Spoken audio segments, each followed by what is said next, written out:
14 जुलाई 2023 को चंद्रयान 3 ने श्रीहरिकोटा के सतीश धवन स्पेस सेंटर से एक सफल उड़ान भरी। और आपके दिमाग में यह सवाल जरूर आया होगा कि चंद्रयान 3 चांद पर क्यों जा रहा है, इसे चांद तक पहुंचने में कितना समय लगेगा। तो आज मैं आपको यही समझाने की कोशिश करूंगा। तो देर ना करते हुए शुरू करते हैं। दोस्तों, चंद्रयान 3 इंडिया का थर्ड लूनर एक्सप्लोरेशन प्रोग्राम है। पहला था चंद्रयान 1, जिसे 22 जुलाई 2008 को लॉन्च किया गया था। चंद्रयान 1 मिशन को करने में 170 मिलियन $, यानी लगभग 1364 करोड़ रुपए का खर्च आया था। यहां आपको पता होना चाहिए कि चंद्रयान 1 में भेजे गए मून इंपैक्ट प्रोब ने ही पहली बार चांद पर पानी ढूंढा था। चंद्रयान 1 को PSLV C11 रॉकेट के जरिए लॉन्च किया गया था। इसे चांद तक पहुंचने में सिर्फ 5 दिन लगे, लेकिन चांद के ऑर्बिट में जाने में इसे 25 दिनों का समय लगा। चंद्रयान 1 की सफलता को देखकर इंडिया ने अपने दूसरे लूनर एक्सप्लोरेशन प्रोग्राम चंद्रयान 2 को 22 जुलाई 2019 में सतीश धवन स्पेस सेंटर से GSLV Mark 3 रॉकेट के जरिए लॉन्च किया। चंद्रयान 2 को चांद पर एक ऑर्बिटर, एक लैंडर और एक रोवर ले जाने के लिए तैयार किया गया था। चंद्रयान 2 ने 23 दिनों तक पृथ्वी का चक्कर लगाया, फिर उसे चांद के ऑर्बिट में जाने में 6 दिनों का समय और लगा। 7 सितंबर 2019 में चंद्रयान 2 के लैंडर को चांद पर लैंड करना था, लेकिन लैंडिंग स्पॉट से लगभग 1 किलोमीटर की दूरी पर चंद्रयान 2 के लैंडर का कनेक्शन इसरो के हेडक्वार्टर से टूट गया और उसके बाद पता ही नहीं चला कि लैंडर का क्या हुआ, और ये एक फेल मिशन साबित हुआ। इस मिशन की लागत 870 करोड़ रुपए थी। अब बात करते हैं चंद्रयान 3 के बारे में। दोस्तों, चंद्रयान 3 को चांद पर खोजबीन करने के लिए तैयार किया गया है।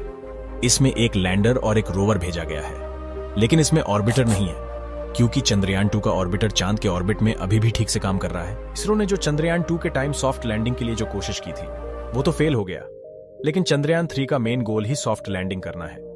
और अगर चंद्रयान 3 चांद के साउथ पोल पर ठीक से लैंड हो जाता है तो इंडिया पूरी दुनिया का पहला देश बन जाएगा जिसने साउथ पोल पर अपने लैंडर को लैंड कर लिया। दोस्तों, चांद के साउथ पोल पर सॉफ्ट लैंडिंग करना इतना आसान नहीं है, क्योंकि पूरे चांद के मुकाबले साउथ पोल में सबसे ज्यादा क्रेटर्स, माउंटेन और वैलीज हैं।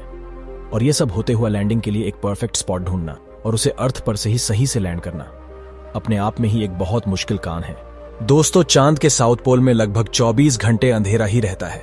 यहां एक सवाल उठता है कि अगर चंद्रयान 3 के लैंडिंग साइट पर अंधेरा रहेगा तो लैंडर के सोलर पैनल कैसे काम करेंगे, क्योंकि सोलर पैनल को काम करने के लिए सनलाइट की जरूरत होती है। इसरो ने इसके लिए एक शानदार प्लान बनाया है, और वो प्लान ये है कि लैंडर को ऐसी जगह पर लैंड किया जाएगा जहां क्रेटर्स ना के बराबर हैं और वहां थोड़ी धूप भी आती है। कुछ लोगों का यह भी सवाल है कि इसरो चंद्रयान 3 को चांद के साउथ पोल में ही क्यों लैंड करना चाहता है। इसका जवाब बहुत इंपॉर्टेंट है। दोस्तों, हम ये जानते हैं कि चांद हमारी पृथ्वी से टाइडली लॉक्ड है, मतलब चांद का एक ही हिस्सा हमें पृथ्वी से दिखाई देता है। चांद का 41% हिस्सा पृथ्वी से हमेशा छुपा हुआ रहता है, और इस हिस्से में साउथ पोल भी आता है। दोस्तों, साउथ पोल में कुछ ऐसे गड्ढे भी हैं जहां करोड़ों सालों से सनलाइट पहुंची ही नहीं है, और अगर चंद्रयान 3 साउथ पोल पर सॉफ्ट लैंडिंग कर लेता है तो इंडिया इन गड्ढों पर रिसर्च करके हमारे सोलर सिस्टम के ओरिजिन के बारे में इंपॉर्टेंट इंफॉर्मेशन पता कर सकता है। साइंटिस्ट का मानना है कि साउथ पोल के गड्ढों में पानी मौजूद है, लेकिन बर्फ की शक्ल में, और यहां sodium, silver, hydrogen, methane, ammonia और मर्क्यूरी जैसे मिनरल्स भी मौजूद हैं। दोस्तों, चंद्रयान 3 में शेप यानी स्पेक्ट्रोपोलरिमेट्री ऑफ हैबिटेबल प्लैनेट अर्थ नाम का एक इंस्ट्रूमेंट लगा है, जिससे हमारी पृथ्वी के आंकड़ों के इस्तेमाल से सोलर सिस्टम के बाहर हैबिटेबल एक्सपो प्लैनेट ढूंढे जा सकते हैं। दोस्तों, अगर आप ध्यान देंगे तो चंद्रयान 2 को चांद तक पहुंचने में 42 दिनों का समय लगा था, और इसरो के वैज्ञानिकों के मुताबिक चंद्रयान 3 को भी चांद तक पहुंचने में लगभग 42 दिन ही लगेंगे। तो अमेरिका के पास ऐसी कौन सी टेक्नोलॉजी थी कि उसने 1969 में ही अपने अपोलो 11 मिशन से नील आर्मस्ट्रॉन्ग, बज एल्ड्रिन और माइकल कोलिंस को सिर्फ 75 घंटों में ही चांद तक पहुंचा दिया। और सिर्फ अमेरिका ही नहीं, USSR ने भी नासा से पहले 1959 में लूनार स्पेसक्राफ्ट को चांद तक सिर्फ 34 घंटों में ही पहुंचा दिया था। तो क्या वजह है कि इसरो इतना स्लो है? दोस्तों, इसरो के स्लो होने के पीछे बहुत सारे कारण हैं। पहला कारण है पाथ।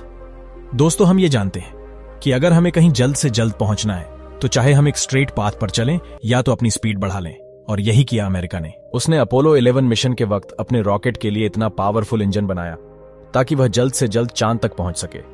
लेकिन आप यह तो जानते होंगे कि पावर के लिए पैसा भी लगाना पड़ता है। मतलब अपोलो 11 मिशन में जिस रॉकेट का इस्तेमाल हुआ था, उस रॉकेट का नाम था सैटर्न 5। दोस्तों, यहां आपको पता होना चाहिए कि सैटर्न 5 रॉकेट स्पेस साइंस की हिस्ट्री में अब तक का सबसे बड़ा और सबसे पावरफुल रॉकेट है। इसकी हाइट लगभग 100 मीटर और वजन 2800 टन था, मतलब लगभग 28 लाख किलोग्राम। इस रॉकेट ने लॉन्चिंग के वक्त लगभग 20 टन फ्यूल पर सेकंड इस्तेमाल किया था, मतलब इस रॉकेट के वेट में 85% वेट सिर्फ इसके फ्यूल का था। यह रॉकेट 3000 किलोमीटर से ज्यादा की स्पीड से ट्रेवल कर सकता था और अमेरिका ने इस रॉकेट को यूज करने के लिए $185 मिलियन का खर्च किया था। और यह रॉकेट एक स्ट्रेट पाथ से होकर चांद तक गया था। और अगर बात करें इंडिया की, तो इंडिया में सैटर्न 5 जैसा पावरफुल रॉकेट तो नहीं है। इंडिया का सबसे पावरफुल रॉकेट है जियोसिंक्रोनस सैटेलाइट लॉन्च व्हीकल, आसान शब्दों में GSLV Mark 3, जिसे LVM Mark 3 यानी लॉन्च व्हीकल Mark 3 भी कहा जाता है। चंद्रयान 3 को चांद तक पहुंचाने के लिए इसी रॉकेट का इस्तेमाल किया गया है, जो लॉन्च हो चुका है और यह सेफली अर्थ के ऑर्बिट में पहुंच चुका है। अब इसे धीरे धीरे अर्थ से दूर ले जाया जाएगा, चांद की तरफ। लेकिन यह एक स्ट्रेट लाइन पर नहीं चलेगा। यह पहले पृथ्वी के ऑर्बिट में चक्कर लगाएगा और धीरे धीरे पृथ्वी से दूर होता जाएगा और एक परफेक्ट डिस्टेंस पर यह अपनी स्पीड बढ़ाकर चांद के ऑर्बिट में इंटर करेगा और यह अपनी स्पीड फिर स्लो करेगा और धीरे धीरे चांद के पास जाता जाएगा और फिर एक जगह पर आकर यह अपनी लैंडिंग की कार्यवाही को अंजाम देगा। यह इतना कुछ करने के बाद चंद्रयान मिशन चांद तक पहुंचेगा और इतना कुछ करने की वजह से ही इसे 42 दिनों का समय लगेगा। यह नासा से तो स्लो है, लेकिन इस तरह से चांद तक जाने में खर्च भी कम होता है और रिस्क भी। इसीलिए इसरो यह तरीका अपनाता है। इसरो के साइंटिस्ट को यह उम्मीद है कि चंद्रयान 3 23 या 24 अगस्त को चांद पर लैंड करेगा। अब यह 23 या 24 अगस्त को पता चलेगा कि चंद्रयान 3 एक सफल मिशन साबित हुआ है या यह भी चंद्रयान 2 की तरफ फेल हो गया है। अगर आपको इस वीडियो से थोड़ी सी भी जानकारी मिली हो तो इस वीडियो को लाइक कीजिए और ऐसे ही इंफॉर्मेटिव वीडियोस देखने के लिए हमारे चैनल को सब्सक्राइब कीजिए।